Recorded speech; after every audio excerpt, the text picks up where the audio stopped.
Greg Lovelady, head baseball coach here at UCF, and you're watching the Sons of UCF Live. Hello, Night Nation. I'm Trey Strelka. Welcome to the Sons of UCF Live. Happy 407 day wherever you are watching us. Hello, Adam. Where is Mike? Did he not get the memo?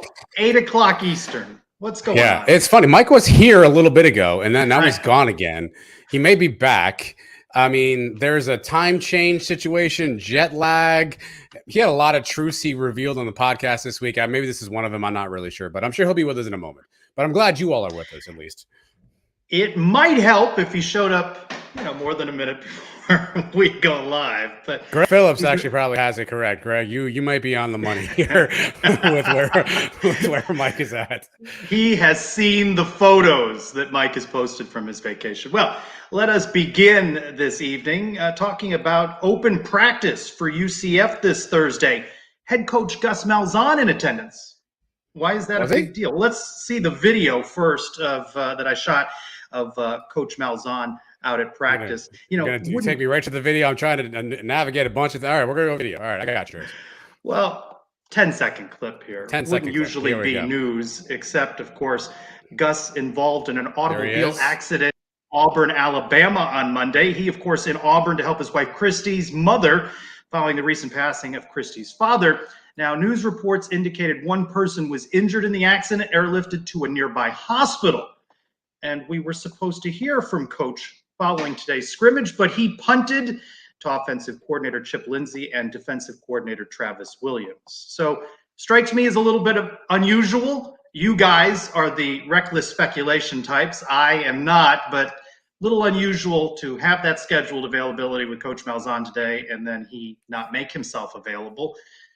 Not a lot of information coming out of Auburn. I reached out to a source that I have in Auburn, and he's trying to obtain the police report and learn more about the nature of the accident. So still some more to come on this. Perhaps when Coach Malzahn is out with the team on Saturday at practice, perhaps he'll conduct his media availability there. Mike, are you with us?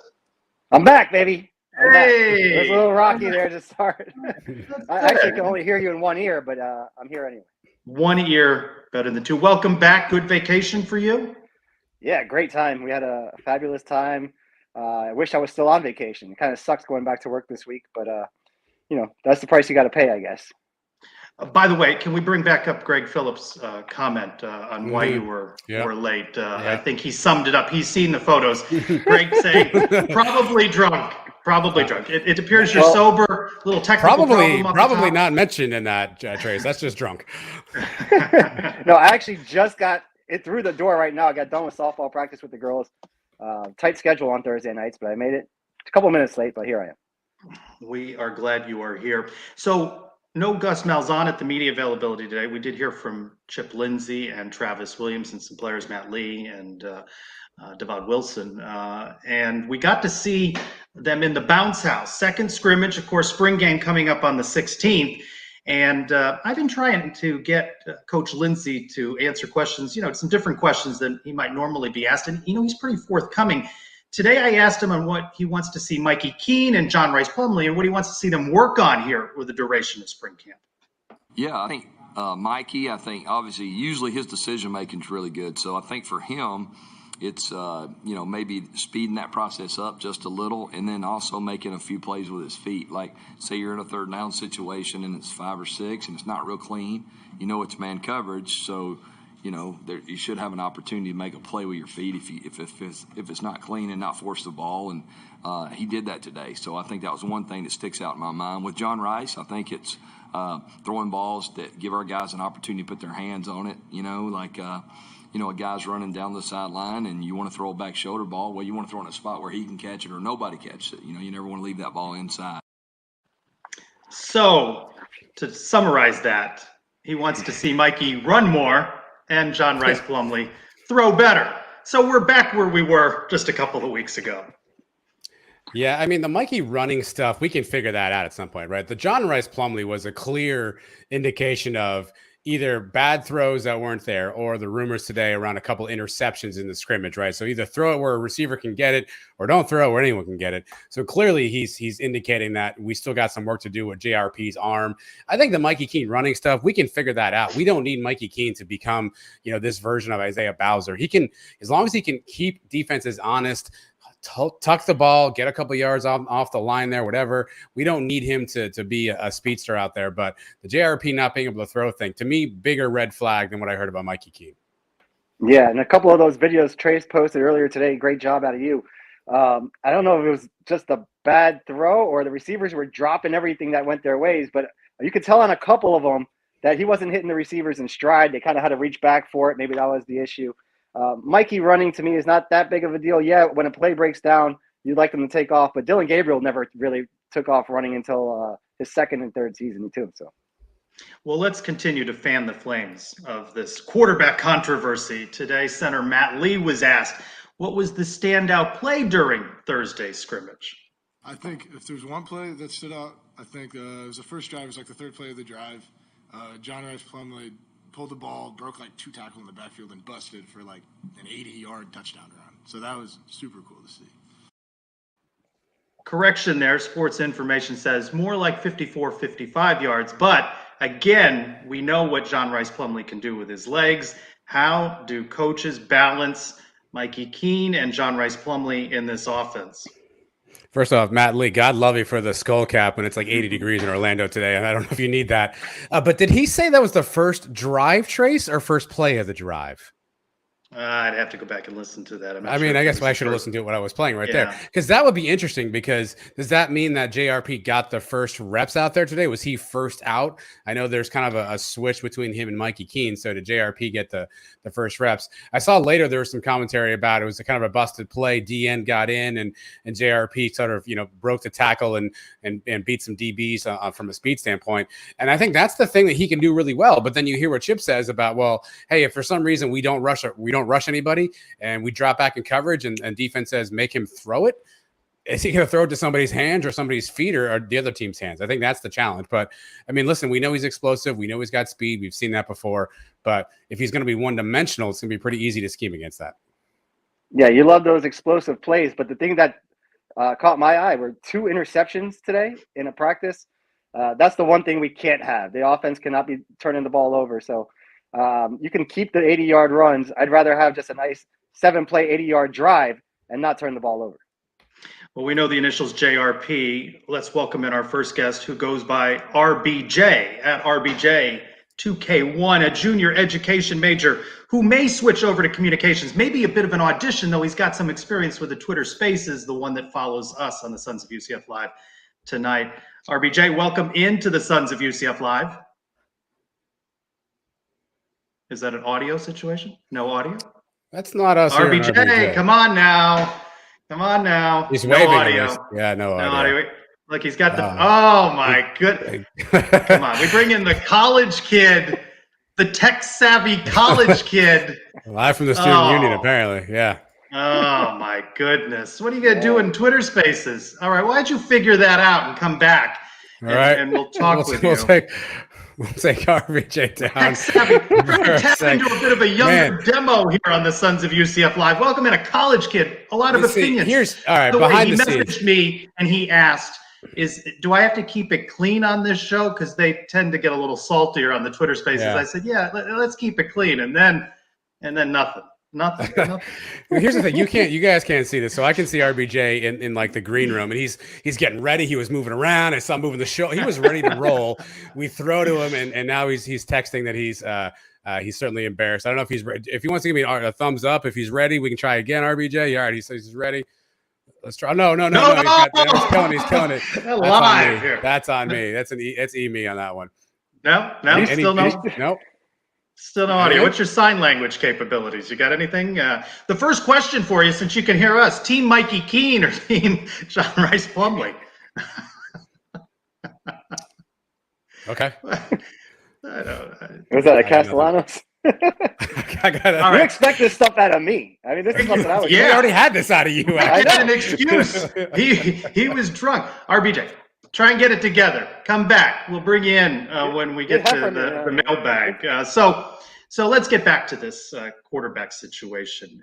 It does appear, certainly from what coaches are saying, two-man race, right? Parker, we love you, but you're probably not in the mix there. And Thomas Castellanos, we're not going to a true freshman quarterback. Do you think we've learned anything? Do you think there's been any separation? Mind you, the most we get are the clips I upload on Twitter. Separation between whom? JRP and Mikey Keene? Yeah. Because I think it's a two-horse race at this point, right? Obviously, at this point, I think Castellanos is the future. The kid has a boatload of talent. Everybody who comes to the podium raves about what you see out of Castellanos. Clearly, he's the guy for the future. I think it's a situation now, though. It's a lot to ask a true freshman to come in, pick up this playbook, and move the offense the way they want to do it. Plumlee didn't come here for no reason, right? I mean, I think he feels like he's got a legitimate shot. I think we know Gus wants a dual threat quarterback. It's going to come down to, do we think Gus, in my opinion, can Gus and Chip live with a limited passing game if that seems to be what John Rice has? I think that's going to be the answer. Do we think that we can craft an offense where the defense is going to know we don't have a ton of threat from a pass perspective? I think that's a line right now that Gus is trying to decide.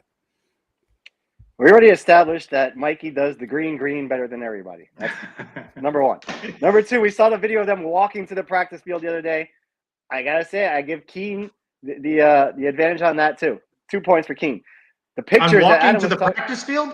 Yeah, he was kind of had a little more of a strut to him. Yeah. Yeah, he agrees. The pictures that Adam told us to evaluate during the show, when they were looking at and holding the ball, JRP looking at the ball instead of looking downfield. Again, advantage Castellanos on that one. That was a good one. But from what we've seen in practice, a couple of throws, I can't really tell you. I could go by what I hear. He's thrown 2 interceptions today, and he ran for an 80-yard touchdown. Like I said, I'd rather somebody just take care of the football. All right, so at 80 Pegasus UCF seeing the videos posted, asking if JRP's release more closely resembles Mackenzie Milton than any of our other quarterbacks. Quick, compact, tight windup, wrist flick. Mike, agree? Disagree? Ball hits hands. I think that they were missing on that one. It's a shorter delivery than Mikey Keene's. I'll give him that. But everybody's delivery is shorter than Mikey. No, Tim Tebow. Playing the start of Major League Baseball today. But you know what? I saw Keene's delivery, as long as it is, it seemed quicker. I'll give him that. From the couple of clips I saw today, it looked like he was getting rid of the ball quicker. Yeah, he's still going down and around, but he looked like he was hitting the guys in the hands. One more try. Here we go. RBJ, can you hear us? Can you hear me? There we go. It's up and it's good. All right. There we go. Man. Now you got to deliver here. We hope that the wait has been worth it. All right. The question, perhaps you heard me. Are you team Mikey Keene or team John Rice Plumlee? Oh, man. Well, if we're being completely honest, I'm team Bowser here. But honestly, I would have to be – I'm rolling with JRP right now. And only for this instance. It's because I just think he fits Gus Malzahn's offense way better, and I just feel like he's a better fit for the offense, you know what I'm saying? But at the end of the day, I posted it on Twitter earlier today. I am rolling with whoever's behind center. Whoever's wearing that UCF Gold Stack logo on their chest, I am behind them 100%. That's all that matters to me. All right, RBJ, you are clearly out there. You're at a lot of sporting events. You are a huge UCF supporter, obviously still a student. But what do you think we need to do as a university to get more student involvement? You seem to clearly be at sort of that top line of students who are going to be everywhere. But let's face it, basketball, baseball, we're not drawing a lot of people. What can we do as a university to get more students, more of your peers, more of your classmates out there?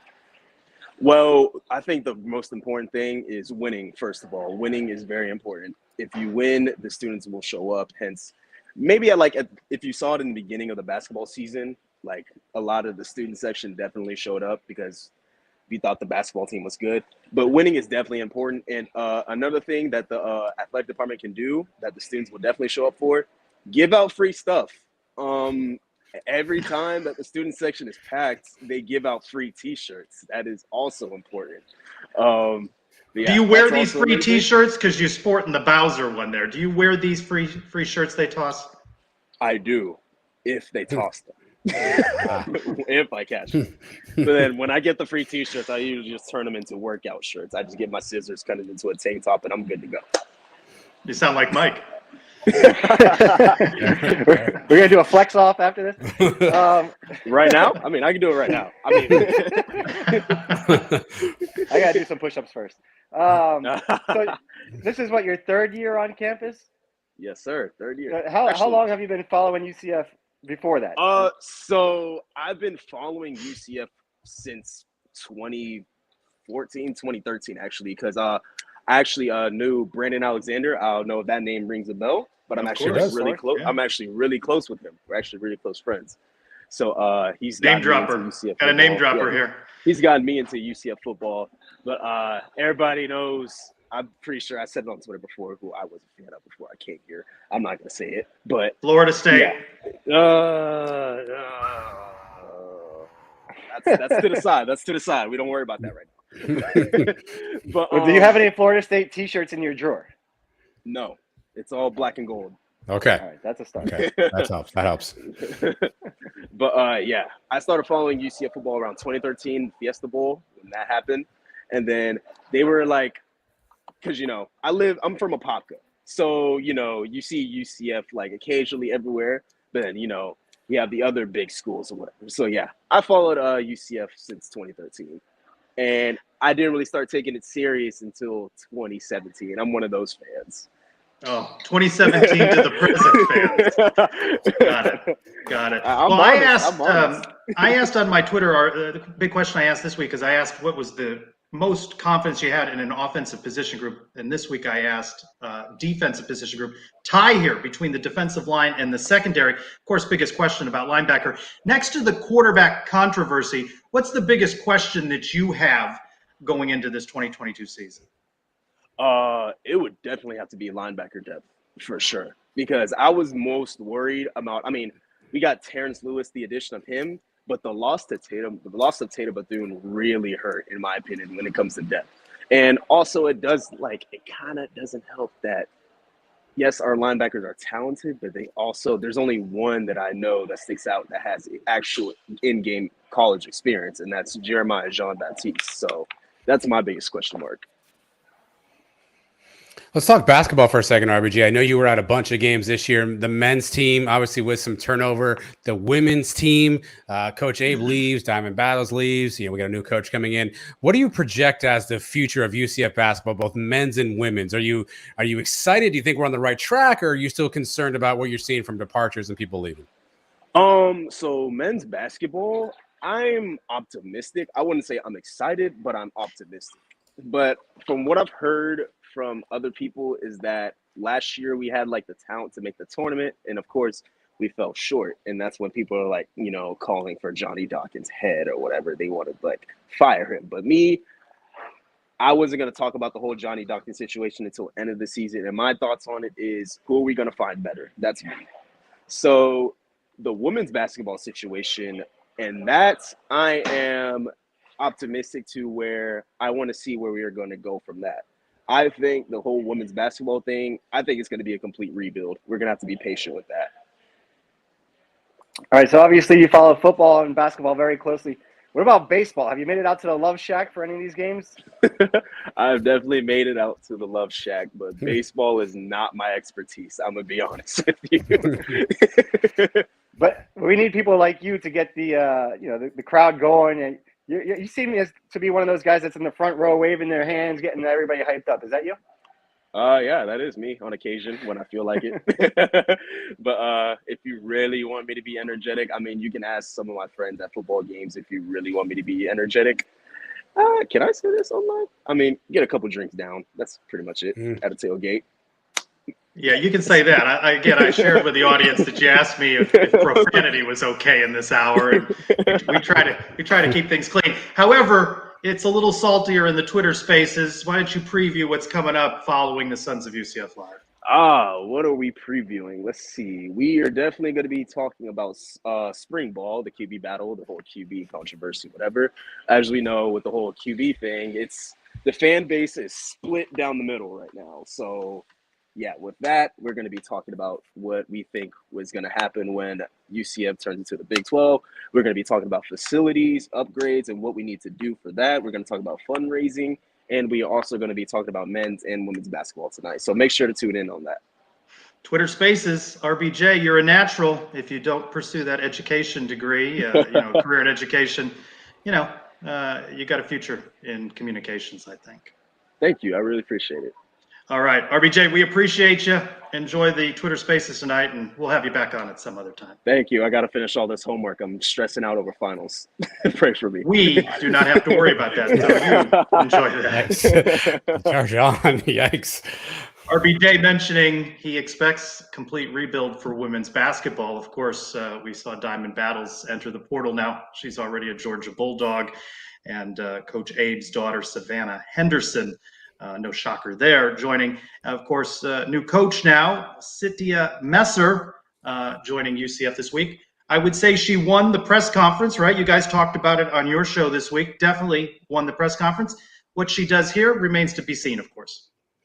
Said all the right things. I mean, I told Mike on the show this week, if you want to be positive about one thing, she coached in the Big 12. She was an assistant in Baylor.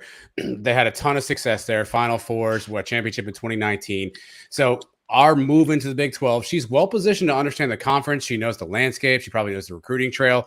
So while certainly it hurts to lose Coach Abe, this may be kind of the quote unquote next best thing, right? Because as we ascend to that, she's got that intimate knowledge. She's been under Kim Mulkey, who is, well renowned as a legend in the women's basketball coaching arena. So she's learned under one of the best recruiting ties. She understands the conference. While it's certainly not Coach Abe, and we recognize the success she had, this may be maybe the very next best thing we can look for. And she already mastered the walk and talk. I mean, what else? She's fitting right in on day one. So that's good to see. Now, can she do it as the head coach here? I think she has the pedigree for it. So I don't see why not. Let's see what happens once the games start coming around next year. Orlando Sentinel Jason Beatty reporting she'll make $625,000 a year. Hefty sum of money. I know, Mike, you've said this. I agree with you. Return on investment on that. I mean, Timo certainly going big on this hire. I think it is interesting, by the way, all those folks that went after me on Twitter for calling out Timo for not thanking Abe. He corrected that in his presser the other day. He acknowledged her, though. Mike, you didn't. I heard you on the show this week say you heck with it. You don't care. If I'm being honest, no. I've told you guys I've watched one women's basketball game in my life, and it was 2 weeks ago. 3 weeks ago. Expert analysis. Honesty, though. Honest from Mike. Mike, our next guest, I talked to him last week, and I said, there's no way we can have you on. Not that Adam doesn't have just the great head of hair, but there's no way you can have has a hat on. Monster the Barber. Oh, he's willing. He's willing. That's the reveal. Let's bring in Monster the Barber, Orlando's premier barber. His advertising. It's not just a haircut, it's an experience. Monster, thanks for joining us on the Sons of UCF Live. How's it going, boys? Can you hear me? We can hear you just fine, better than RBJ just a few moments ago. You're doing pretty good, calling you out, RBJ. Mike, do the reveal again so Monster can see it. This is why I wanted Mike to be part. Look at this. Look at, It's getting a little long. I went for a while without cutting it, but I went on vacation. I had to trim it up a little bit. It was longer. Okay, I could do something with that. How did you first get associated with UCF athletics? We see on social media football players, in particular basketball players as well, coming to see you. What was the connection there with UCF? It all started with KZ, to be quite honest. He walked into my shop one day. Mama T was scouting a barber for her son without knowing she was scouting, and she sent him in one day. He sat in my chair. And didn't even know who the hell he was, to be quite honest. Came a couple of times, and when it came to light that he was Mackenzie Milton, the QB of UCF, it was like I was mind blown. I said, "Wait, it's you? No way!" I couldn't even believe it. But by that point, we was already so close, so tight. And then it's just been history ever since. He was my biggest advocate and my biggest advertisement piece. So here I am today. I basically do a little over, maybe a little over a third of the staff and team at this point. Yeah, I want to go through some of your legendary haircuts. So I went on your Twitter, Monster, and I pulled up some of these. I'm gonna try to show some of these right here. What's the scouting report on DeSalvo? What kind of haircut are we working with here? Big E right there. Well, Mr. Big E DeSalvo, He's not a big barbershop guy. Well, at least he wasn't. I'm not going to disclose who cut his hair, but he was content at the time. But it's one of those things, man. They keep waving that candy in front of you, and if you're a big kid, you're gonna want some candy. And he said, "You know what? I'm gonna get in there." He came in, and I've changed his life, man. And we've grown a nice relationship too. Yeah, he went high and tight on that side. I see the lineup. That's nice. There's KZ. There's the guy who started off for you. What kind of haircuts KZ working with? KZ likes something subtle yet clean. That's all he wants. He leaves it in my hand. He's like, "Look, I got to be able to, when it grows back in, I got to still look good as if it was the first day." So, he's a pretty boy, man. KZ's he's Mr. Charismatic, so he don't need much of my help anyway. All right. One of the new guys, you can't really see this, when JRP came in, you gave him a little bit of the 2-line deal. What's going on with JRP's hair? John Rice, he shocked me with that. That wasn't my idea. He came in he wanted what we call a burst fade. And hooked him up with a nice burst fade. And he goes, "Yeah, he needs 2 lines." I said, 2 lines? I said, "You're a QB." Then I remember, wait a minute, you're a baseball player too. And baseball players are edgy, I said, "Let's do it." And he fell in love with it. He loved my work. And, I told him, I said, "Listen, our next step is I want to throw the first pitch at some point. Work on it." So I got him doing homework. All right. Our next guy, we got Isaiah Bowser. Right, what kind of cut you giving Bowser? Big Zay. That's what we call a drop fade. It looks a little dark on top with a nice skin fade on the bottom. And I brought him back to life too. I ain't like where he was going before. So I made sure he came in, and again, I changed his life on that one. And the boy's got a neck. He can carry a tall building with his neck. He's all neck. Whoever stands in front of him, good luck. Because he's neck and shoulders, man. All right, probably the most controversial haircut you released on Twitter, and this is shout out to JP Gilbert for giving me this idea. Andrew Brito came in. Walk us through this one right here, because he had like a mop fro situation. He comes out. Is he asleep? First of all, is the first question, but comes out with rows, a whole fade. What's going on here? All right. Well, he came in without a clue. He didn't know what he wanted. He knew he wanted a haircut. I said, "But your hair covers anything I would do anyway." So I said, "You know what? Let's push the envelope." I said, "I'm going to give you somewhat of a mohawk type fade. Let's clean you up, get all that hair regrowth out." And we have my guy, Gabby, which is my barber, Gabby Styles. I had him do the cornrows on him. And the boy looked phenomenal. I must say, it was shocking. I don't think he knew how to embrace it. He took it off in less than 24 hours. I guess he got picked on. The guys gave it to him without Vaseline in the locker room. But he looked great to me. I loved it. I told him he needs to do that more often. It gives him a nice edgier look, man. These QBs got to stop looking so pretty. We need edgier quarterbacks. I'm with you. Yeah, he left the program. Does he call you back up for a retouch, or how's that work out? His family's in Jersey, so I wish him luck wherever he lands and wherever he winds up and whatever he does in all his ventures and endeavors. But I haven't heard from him, unfortunately. He might be totally out of the area. A lot of guys are very loyal when it comes to barbers. For me, I've been with my barber longer than I've been with my wife. Nobody else has cut my hair in like 18 years, except for one guy. So who's the most loyal guy that you've cut on the UCF team? Like, even if they go home, they won't get a haircut until they come back. Shoosh. There's so many, to be quite honest. Man, I'm gonna be honest, man. I'm gonna say KZ again. Ain't no one's ever touched that mane since I've touched it. And even when he went to FSU, guess who was up there cutting his hair? Yours truly. Don't ever get it confused. I had him looking pretty always. A mobile barber as well, then? Well, for the right price, I'll move. I'll come on my way, by the way. So you talk about this being more than just a haircut, it's an experience. What's the experience for someone that hasn't been to see you yet? Well, it's a vibe. When you come here to Colemans Barbershop, located in Oviedo, we definitely do things differently here. We really embrace the term cornerstone of the community. And, we speak upon everything from politics. We even, dabble in religion. don't like it, but we do it. And of course, sports, and we laugh, we cry, we argue, and we make up, and we hug and we kiss, and it's just sometimes it's the highlight of someone's day. Coach Malzahn loves coming here. He preferred back in the day in Auburn to have someone come to him, but he actually likes coming here. He loves the vibe. He loves that he could just be one of the guys over here, and that's what we try to push over here. No matter your status or who you are, or what your name is, you can come here and you just one of the guys. Well, Malzahn went through a hair change, right? Yeah, the hair color changed a little bit over the year. Oh yeah, we had to give him that Florida flair, man. We're not in Auburn, we're not in Kansas anymore, so to speak, like for better terms. We got to give him that Florida flair. Keep him looking fresh, keep him vibrant, keep him looking good. He looked like a GM of some Fortune 500 company in Auburn. Now he looks like he can grab a surfboard after a long day at the office and hang back and hang 10, like his swag changed over here. And I'm glad, he looks happier over here.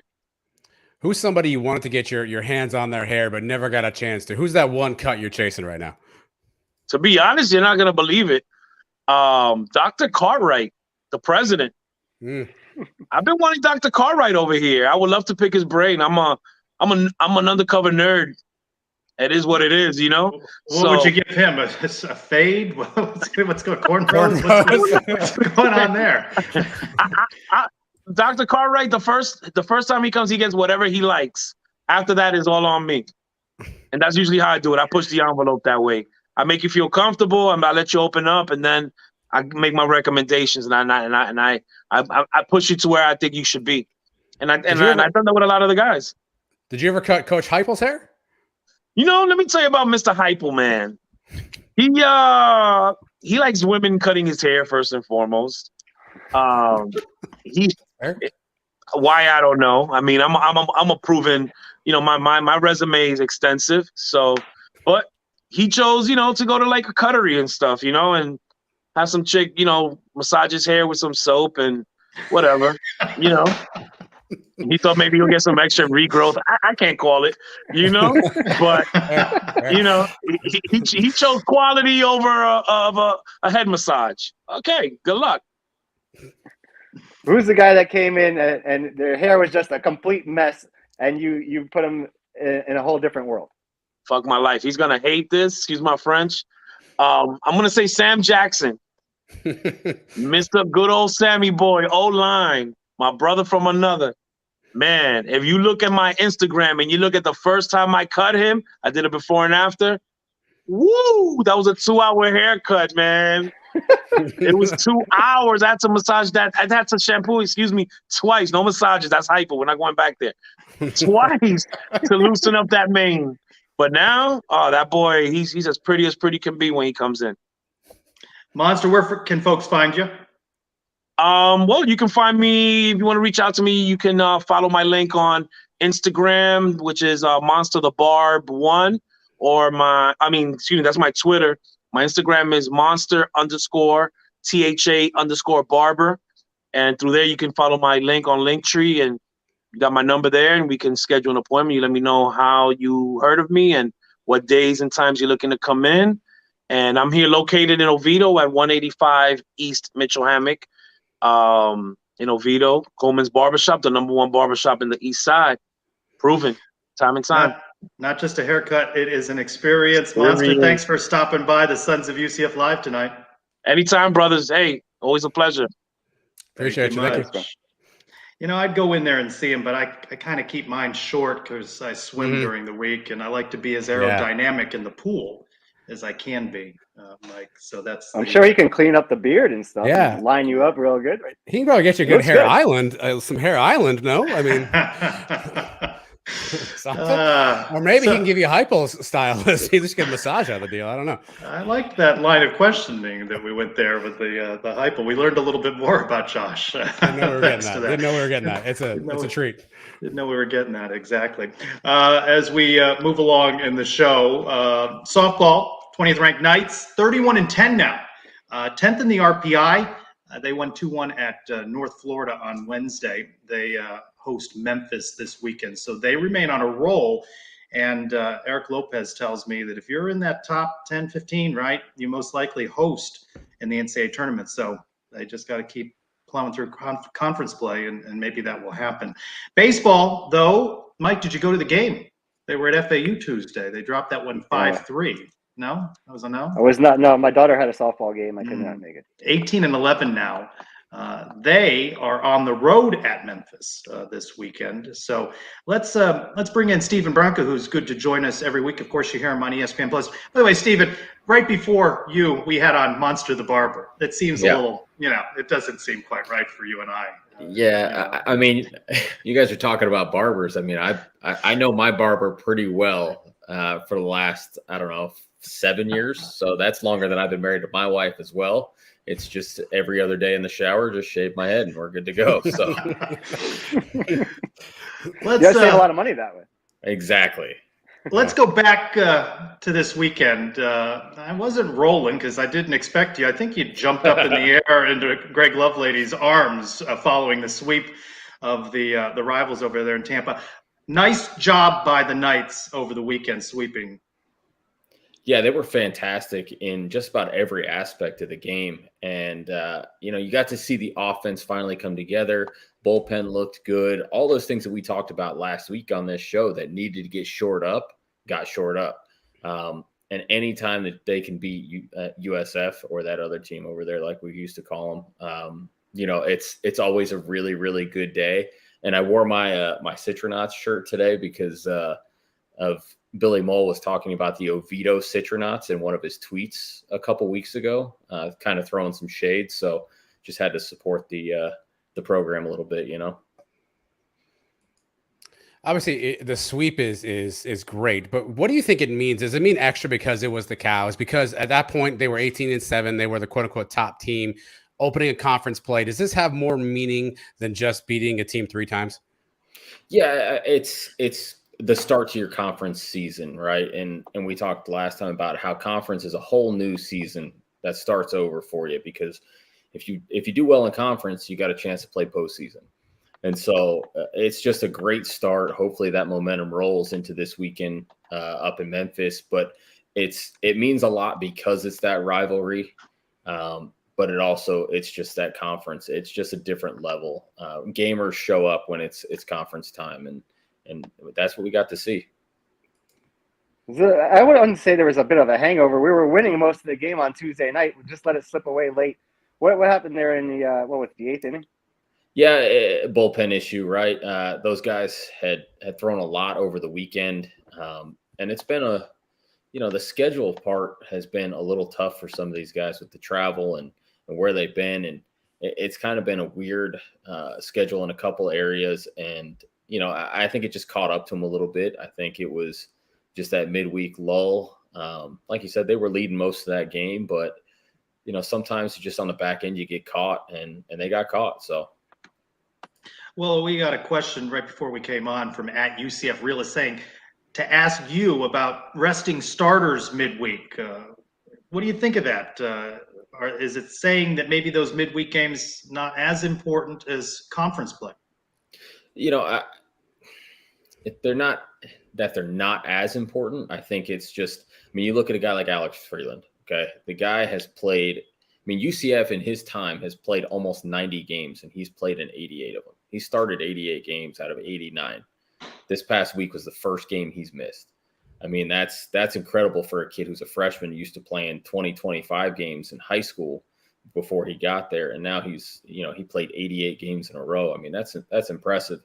And he's a little banged up. He needs some rest. He needs some time to get right for this weekend. And, Sundin being the other one, as a freshman catcher trying to figure out where his legs are after. I know he's hot as a pistol right now, but I mean, he needs some rest. He can't catch every game, or else you're going to lose him toward the back end of the year. He's going to slow down dramatically if you don't take care of him and rest him in these games. And so midweek is where you can kind of try some guys in different areas and try some things out. You're still trying to win games, but you're also trying to protect your guys at the same time. Maybe not UCF related, Stephen, but I saw recently Vanderbilt was a team that did this, and I saw Major League Baseball is doing it too. They're going to the automated signs, right? Your guys are wearing certain devices on their arms or whatever, so no more catchers to pitcher connection. It's more you're reading something off a sign, off of something electronic. As a baseball purist, what are your thoughts on that evolution and going to something like a system that's more electronic in nature? If it's going to speed up the game, I like it. With the walkie-talkie and the catcher, that speeds up the game, right? You don't have to sit there and give signs and whatnot. And, that speeds up the game. It's weird having the devices a little bit, but I will tell you, if somebody is doing that, there's a really good chance they're stealing signs, or else you wouldn't be as guarded as you are. And so, not that that's wrong. I mean, everybody should be trying to pick up every advantage they can. But, it's just different, and it's something I don't know. I don't think I could ever get used to that, just because I'm used to a guy touching different signs, body signs, face signs, whatever it is, to get whatever's going on in that moment. I mean, there's not too many points in a game that things are going on, so it really shouldn't be that big of a deal to throw a few signs out there. And if you're smart enough, you make them simple enough, and it doesn't take up a whole lot of time, but I'd like to see just the regular signs, but the new stuff, hey, if it speeds up the game, great. If it becomes a hindrance and slows it down anymore, it's not worth it. What's the latest updates on the injury front? Are we expecting anybody guys to come back anytime soon? Yeah, I think we'll see Patterson this weekend. From what I've heard, he's doing well. I think they'll have him on a pitch count, inning count, something like that. But I think he's doing well, which is good. They need that starting pitching back, so it's not wearing on the bullpen as much as it has the last couple of weeks.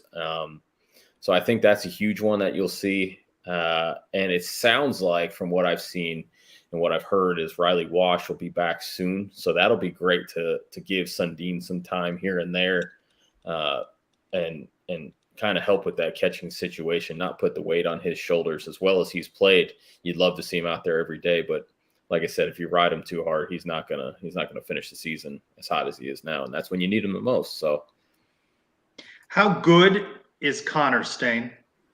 He's one of the best in the country. I mean, it's not even close. I'd venture to say I could probably say he's got to be top 5 in the country, if not better than that. I mean, it's unbelievable watching that kid. I've talked to him a couple times now in the last week, and I got to talk to him Saturday after his outing on Friday, whenever he threw it was.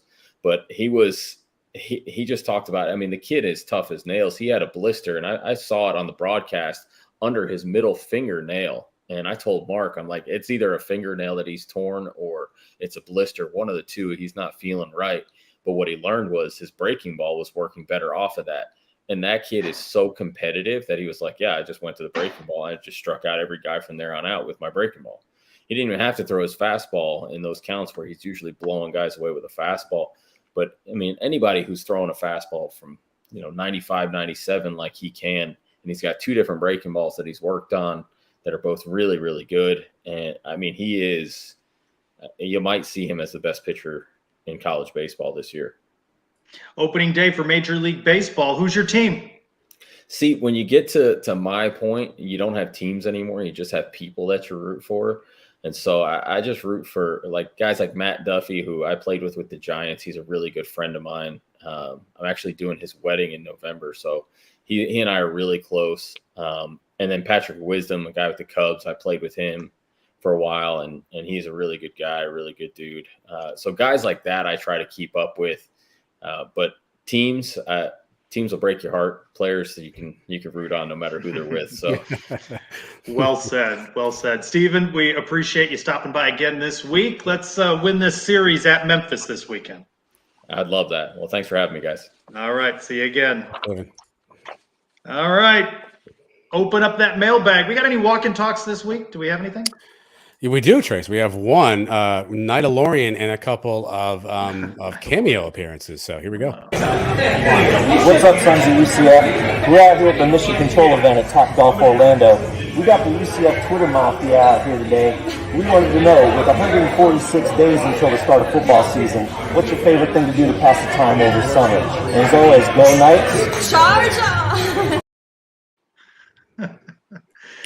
I cranked the volume up on that one. I mean, that DeLorean's got a little mask situation going on there. What's your favorite thing to do to pass the time until the start of football season? Work on this show every week so we can talk about football all year round. I'll answer from Mike. Drink, I guess, is maybe the answer. Is that the word? Hang out with the kids. Do the show. Just buy some time for football season. It's really just there's two seasons: football season and not football season.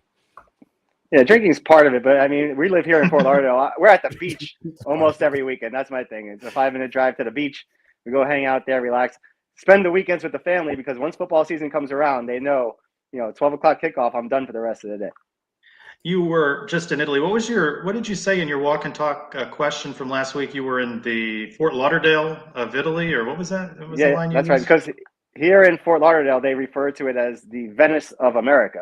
So while I was in Venice, it was the Fort Lauderdale of Italy. Gotcha. At the Dr. Drew, who would be your ideal new Big 12 commissioner? Bowlesby leaving. Top choice from each of you and why. I will start. Ready? Danny White. How about that? Danny White. I think that's something he might aspire to do as well. Yeah, that's I don't know anything about what these folks would do from that standpoint. I mean, Danny White obviously is very progressive in that perspective. Oliver Luck's a name you hear. I have no idea if that's good or not. He was the commissioner of the XFL, which folded in 3 weeks. So I got to pick a name randomly. Give me Mark Cuban. I don't know. I like Oliver Luck, though. That would be a good choice. That league didn't fold because of Oliver Luck. Right. Yeah, he's probably one of the leaders in the clubhouse. Give me somebody that's going to work out that TV deal to get the most money, because that's what's going to separate this conference from the other conferences. The SEC and the Big Ten are going to separate themselves from everybody else. We need to at least stay in that tier with the ACC and the Pac-12. At Spursy Night, do you think UCF will make the move to the Big 12 earlier? I certainly don't think UCF is, and the rest of these teams, they don't want to talk too much. They want to look poor and drag their heels. And really, aren't we still waiting for what Texas and Oklahoma do before all these other things start moving around? Yeah, I think if you're asking if they want to make the move early, I'm sure the answer to that is yes. Does it logistically make sense? Can it make sense from a financial standpoint? I think that's the challenge. And if there's no commissioner for the Big 12, does that even muddy the waters a little bit even more with no one there to really negotiate with? So I'm sure they want to. Will they? I think is probably a whole nother ball of wax. Yeah, I think the plan has always been we're going to have one more season in this conference, and in 2023 we'll move on. And I think that's still the plan. I don't think we can be vocal about it and come out and say that's what's going to happen, but I think that everybody inside kind of knows that's what's going to happen. At Zeebel's UCF, if you had to pick one player from spring practice whose performance you would describe as slapping it through a screen door. Mike, see what you missed when you missed 2 shows. And then the related question, Adam and Mike, are you safe? Interpret that however you want. Adam, you were here last week. Yeah, look, Mike and I are very distant from wherever you are right now, Trace. So I think both of us are feeling good about where we are. I have locks on my doors. We have an alarm system here. I don't even know if I have a screen actually in my back door. I don't think I do.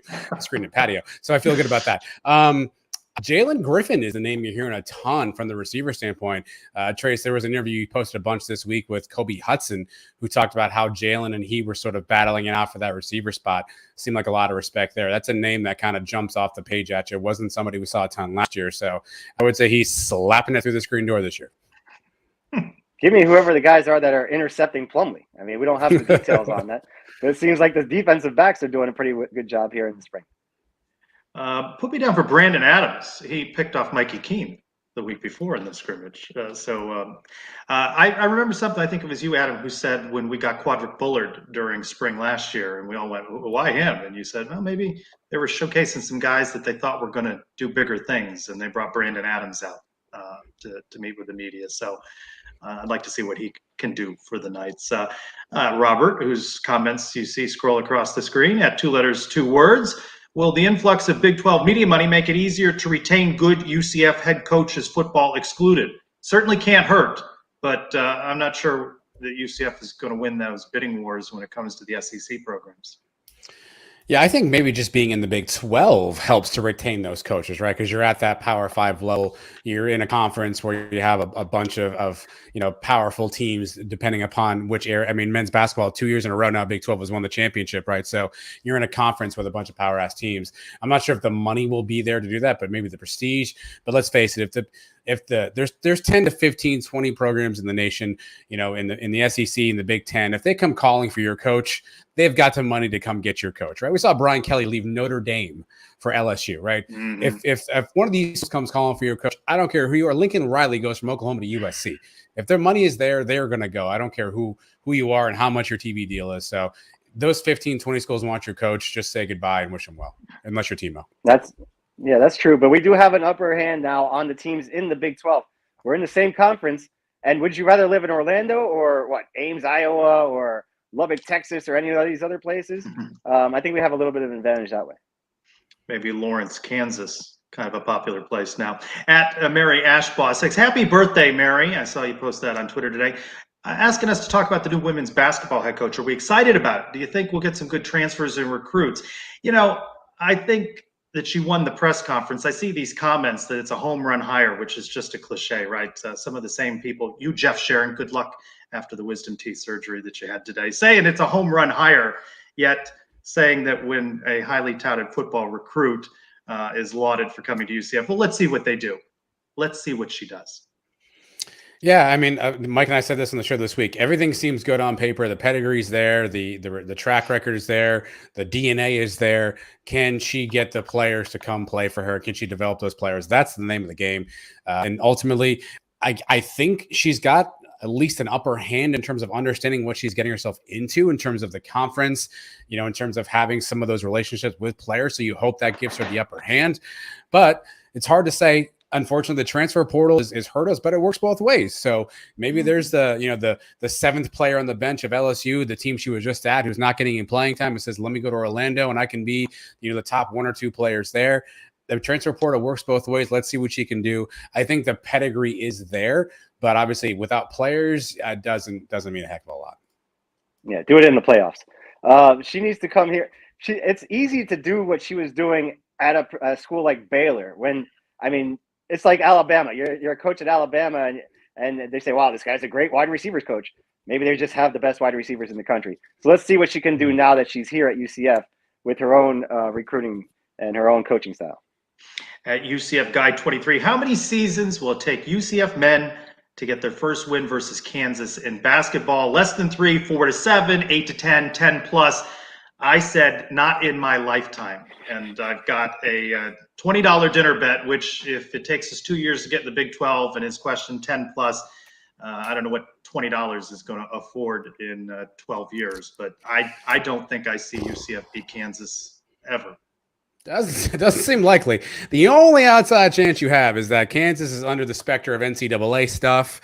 For 5 years. That is the biggest farce. I said specter. Ever. Whatever. It's been a while. So if they happen to get hit with something, lose a scholarship, Bill Self leaves, rebuild for a year, maybe we sneak a 1-point win someplace down the road. But suddenly we are entering into, if not, one of the top 2 basketball conferences in college right now.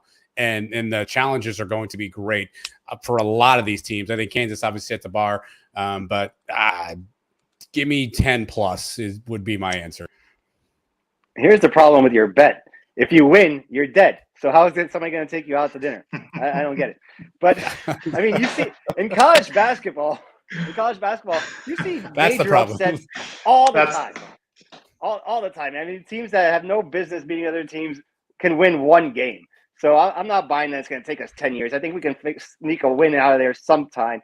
Maybe they come in, they take us lightly one day. It's going to be our Super Bowl. What year? What year? Less than 3, 4 to 7, 8 to 10. Within 5 years. Within 5 years. If you're right, I'll get you dinner. All right. If I'm not dead. Sounds good. Just don't buy drinks. Yeah, that would be costly. Basically. What's the prices for those beers you were holding up on your Twitter all week from Italy? Not bad at all. Cheap. The liquor over there is a lot cheaper. Wine, I was getting big jugs of that thing that I was carrying in that walk and talk wasn't water. It was filled with red wine. At one point. I knew it was water. And there needed to be no disclaimer for that. that whole thing cost 2.9 euros, which is probably about $3.50, and it'll last you hours just walking around. So was that the prices vacation spending? No souvenirs, just spent on beer and wine. Well, the kids got some souvenirs from themselves. I didn't really need any souvenirs, but yeah, we did a lot of dinners, a lot of walking around, a lot of eating, drinking. Great time. I had a fabulous time. We did all the the touristy stuff too. We saw all the main attractions. So. At Hawk_Lover, LOVR. Since Thursday is National Beer Day, happy National Beer Day too. What's your favorite beer? Put me down for IPAs and Cigar City's High Life as my favorite. Give me a Lost Coast Tangerine Wheat. It's more prevalent on the West Coast, but a fantastic, nice summertime beer. A little citrus flavor to you. Not too IPA-ish. I'm not an IPA fan per se, but it gives you just enough. So Lost Coast Tangerine Wheat. Look it up. Yeah, the IPAs, I was not into them for a while. I was kind of one of those they were disgusting, but then I acquired a taste for them, and now that's basically what I drink most of the time. And Trace nailed it on the head. Highlight, that's my go-to one. When I see that on the shelves, I grab them every time. Did they sell them down by you? Oh, yeah. Yeah, they definitely have them. Sounds like something to have at the tailgate at FAU. Doesn't take you too many of those, and you're feeling pretty good about a game. Yeah, tell me about it. I know. I probably needed an IPA to listen to episode 175 of the Sunspot, not because I don't enjoy you guys, but to hear Keith Tribble again. I believe it may be a poll question for you, especially on the Instagram. I know, Adam, you're big on the Instagram. It's the least favorite interview that you guys have done that I've listened to, because I believe you cast him in a positive light, and I don't think his time at UCF reflects that. So he's my least favorite. Our most hated interview of all time. When we released it the first time, we got a ton of backlash. Certainly, I think people wanted us to go at him more in questions. We tried a few different times. He walked around some stuff. It is what it is. But really the context for this week was we talked a lot about Terry Mohajir, and we talked about his grade as an AD. Where do we see him at? And there's some people who are already critical of Team Mo just 14 months in with fundraising, scheduling, whatever. And so the backdrop of this one was it could be worse. It could be Keith Tribble. Well, that's true. For what he did to the school, that's one thing, yes. But as a person, he's a great guy. I got the chance to meet him. To tie everything back into it, we have the same barber. As we spoke to Monster the Barber. Yeah, that all came together, Mike. That's how I met Tribble, right? And that's how we ended up getting him on the show. I had the barber give me his number. It all comes together. Look, it's not for everybody. I get it. But it is a part of UCF history, right? We aren't where we are without that little tumult that we went through with Keith Tribble. Certainly there's plenty of stones to cast in his direction. I think some of them he dodges, and some of them he sort of starts to blame for other people, but it's a part of our history. It's a good history lesson down memory lane. I encourage you to research some stuff afterwards, see if you think what he says jives with what's been reported. You probably will find a few different inconsistencies, but it was a nice little reminder that we complain about Terry Mohajir, and I'm not here telling you he's the greatest, but it could be worse. I get also, by the way, if the bar is sanctioned program, non-sanctioned program, we're in a bit of a different space, but it always could be worse. And Keith Tribble certainly has his dark marks on his UCF record. So Adam, Instagram, you've been pushing that all week. How are we doing with it? Getting a little reaction? Yeah, we're trying. We're putting some poll questions up there, Trace. The videos are going up there that you're doing in practices. We're putting some stuff up there from press conferences. So trying to grow the Instagram, trying to grow the YouTube channel. Anybody who wants to follow us on there, make sure you do that. There's some exclusive stuff at some point we'll put on there as well. So at Sons of UCF, wherever you do all that stuff at. Maybe one of these days I'll throw one of these mugs at somebody. We still haven't given out a mug yet, so I'm getting kind of itchy here. Maybe a mug. Maybe I'll give one to Monster the Barber, by the way. He's fantastic. But we need to get a mug out there for somebody. So somebody, make us laugh, do something, follow us somewhere, and maybe you'll get a mug one day. Mike, programming note, we're going live next Wednesday.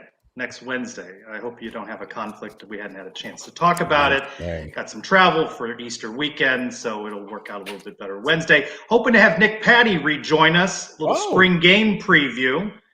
Spoke with Nick today, and as long as he doesn't have a late schedule conflict, looks like he is in to talk with us. And talk quarterbacks and linebackers and kickers. Colton Boomer booming some today inside the bounce house. So interesting battle at kicker as well. Want to thank RBJ, Monster, Stephen Branca for being with us. And you guys enjoy Twitter Spaces with some of those guys coming up after our show. I want to thank you for joining us for the Sons of UCF Live. Adam, thank you for queuing up all the clips. And Mike, welcome back. It just wasn't the same without you. And we will see all of you next week on Wednesday, 8 to 9 on the Sons of UCF Live. I'm Trey Stroko. Go Knights, everyone. Charge on.